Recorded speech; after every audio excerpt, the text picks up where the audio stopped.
Alright everyone, hi. It's been a while since I made a video. Figured it'd be a good idea to give you guys a quick little tour of my tiny game room slash arcade room. Took a long time to just get what I have. Don't want to spend too much time, with filler, so I'll get right into everything I got here. So, if you've seen any of my other videos, I have the MVSX. This is something my wife got me, I think for Christmas. It's either Christmas or a birthday. But anyways, this thing is amazing. Has 50 Neo Geo titles loaded onto it, as well as I've hacked it using the Hilo mod, which those of you on YouTube, some of you are probably familiar with. So I do have access to all of the Capcom games as well. This thing is amazing. It's the first arcade cabinet I got. I still play it. Still very happy with it. I've had no issues. A lot of people complain about the buttons and the sticks. I haven't had any issues with them. I think they feel pretty good, to be honest. I don't know if I'm gonna switch them out at some point, but who knows. Got the Arcade1up Teenage Mutant Ninja Turtles chair or stool. Moving on over to the Marvel vs. Capcom cabinet. This one I actually wanted for so long, mainly because I just think the Marvel vs. Capcom, Street Fighter vs. X-Men, Street Fighter vs. Marvel Heroes, all those are just fantastic 2D fighters. And these of course have Wi-Fi, so you can play online with people. More often than not, the lobbies are pretty sparse as far as other users, but I can normally find one or two. Usually get destroyed because, if you're playing Marvel vs. Capcom, you really need to learn how to do all those air combos and whatnot, so still struggle with that. Biggest comment people complain about are the stock buttons and sticks. I see what they're talking about. They aren't the best quality. However, I don't necessarily have a personal issue with them. Like I said, I'm not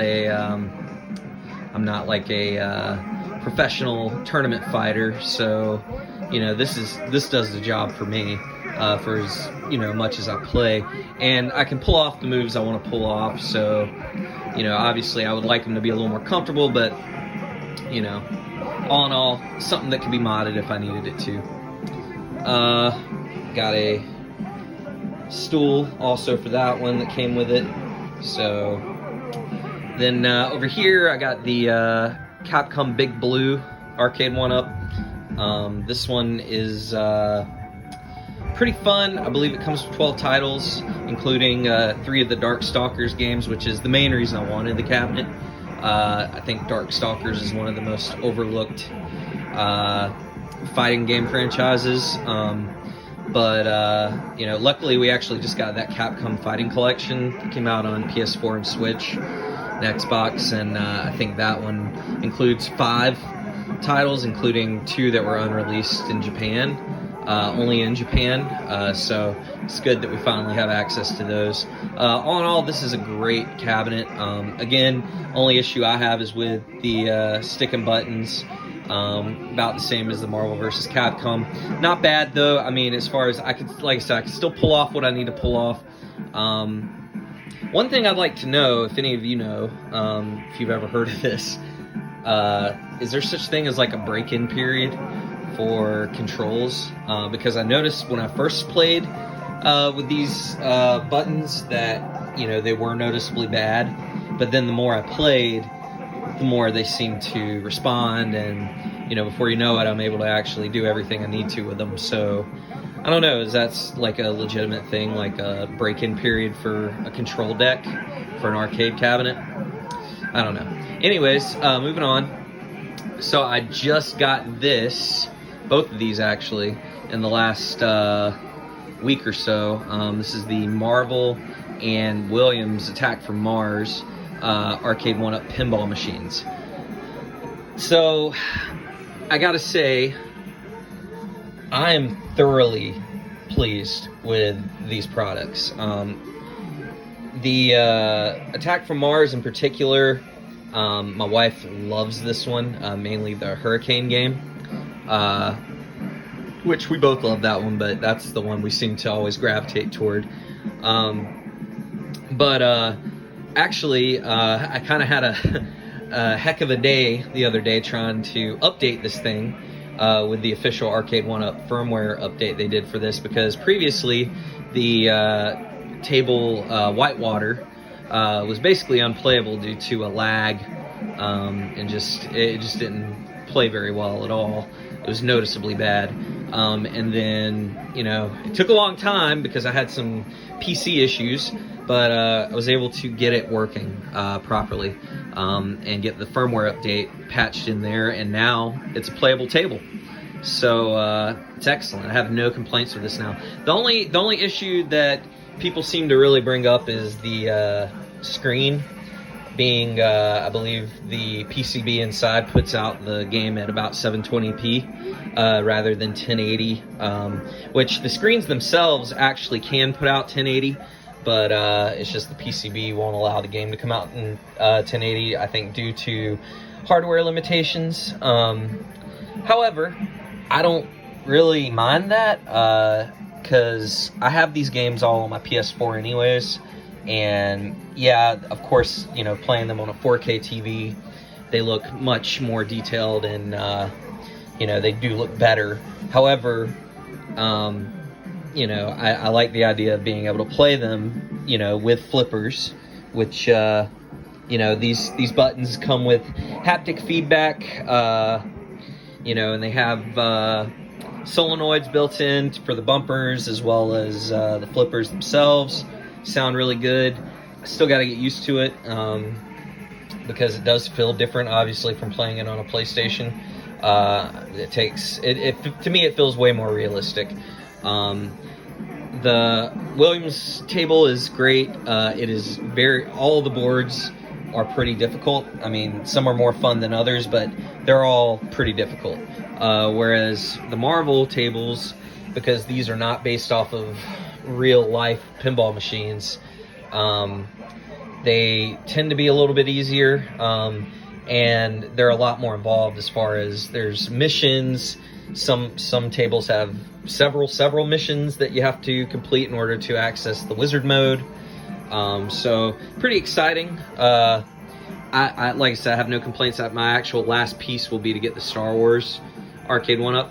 I was thinking about getting the At Games Legends pinball machine, which is what everyone on YouTube recommends. However, I do not like the game selection. I have the Zachariah or the Zachariah pinball tables on my PlayStation, and I can't play them for more than 10-15 minutes before I have to go back to Pinball FX 3 with Zen Studios, because those tables are just so terribly boring. However, I do appreciate that it has a 1080p, you know, output, you know, very nice. But I just, you know, if I like to legitimately, I know I hacked my MVSX, so I can only say so much about legitimacy, but I do like the idea of having the legitimate tables that were designed for these. I know there's a way you can hack the Arcade1up pinball tables, but I do not want to mess with that, especially after the trouble I went through just trying to get the update to work on this thing. So for now, I'm just going to enjoy them as they are. You know, 10 tables each. That's going to be plenty of time. I mean, just to master one table would probably take months.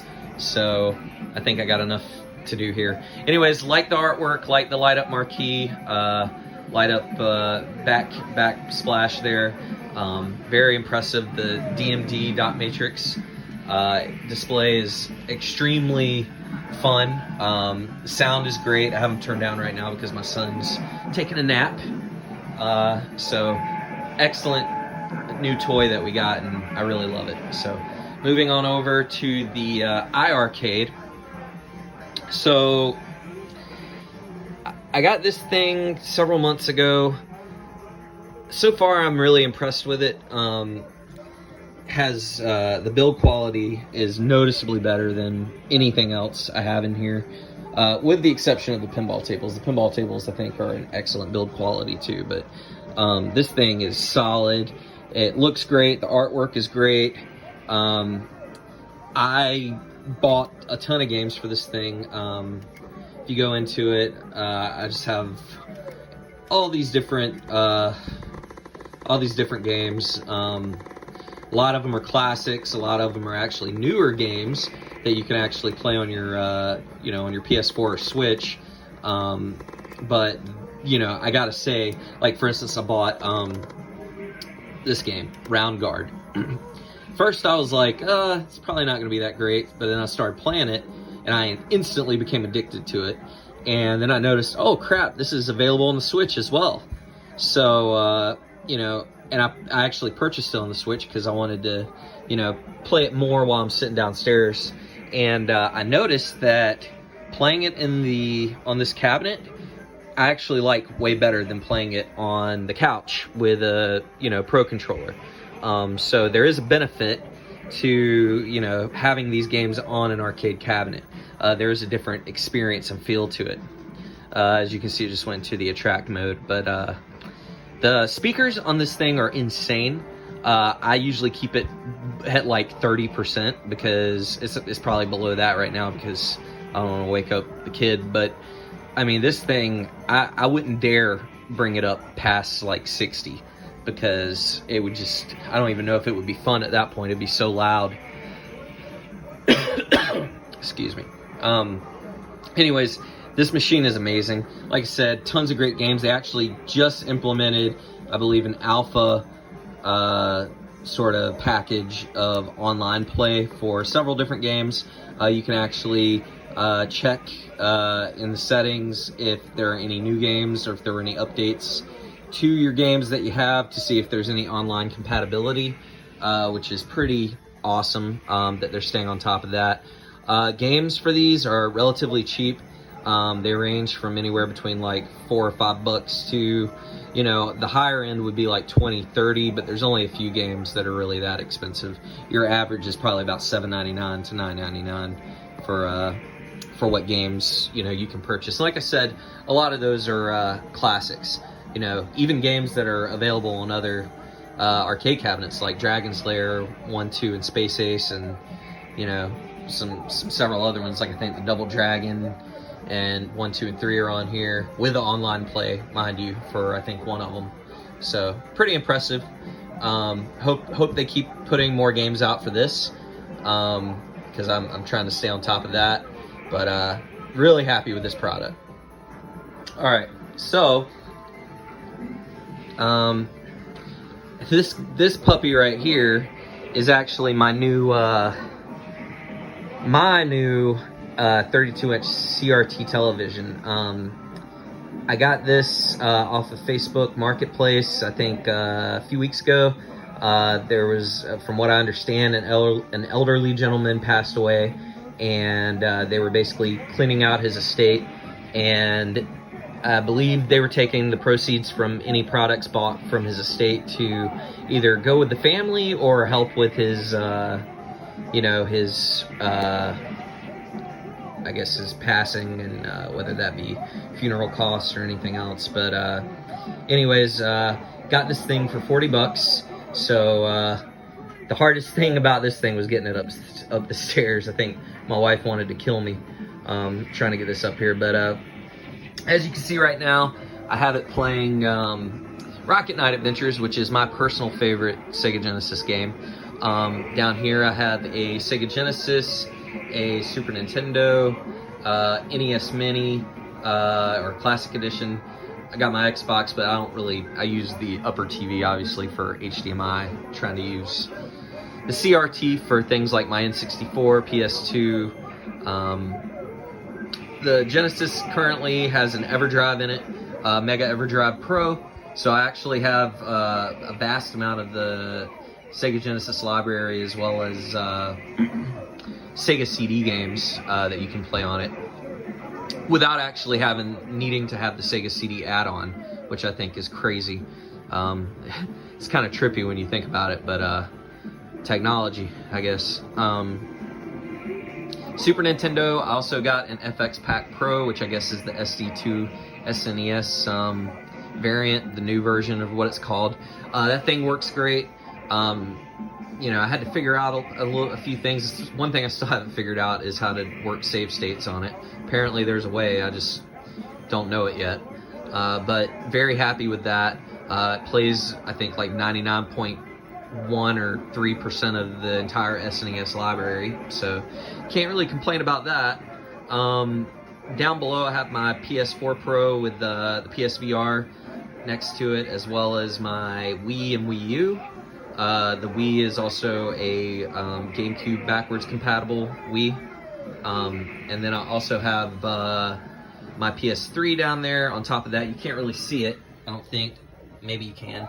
But that's my TurboGrafx 16 Mini as well. So definitely got a lot in here. Also have an SNES and Super Famicom Mini system tucked in behind the Sega Genesis, but not really getting any use out of that since I have the FX Pack Pro in the SNES. So overall, extremely happy with that. Oh yeah, and the N64 also has a EverDrive 64 X7, I think, which is the latest one for that. So really, really great product there. And that's really it, I think. Those are mainly my big oh yeah, here's obviously my game wall here. I've been mainly doing a bunch of PS2 collecting, just trying to get a better library going with that. So far it's pretty good. I got a few hidden gems there, a few kind of expensive games. Got my PS1 games there. Those are all kind of valuable. Yeah, when it comes to newer generation stuff like the PS4 and Xbox and Switch, I don't really have a lot of physical. I've kind of gravitated over to just getting digital, just because it's easier. So the rest of this is just basically anime.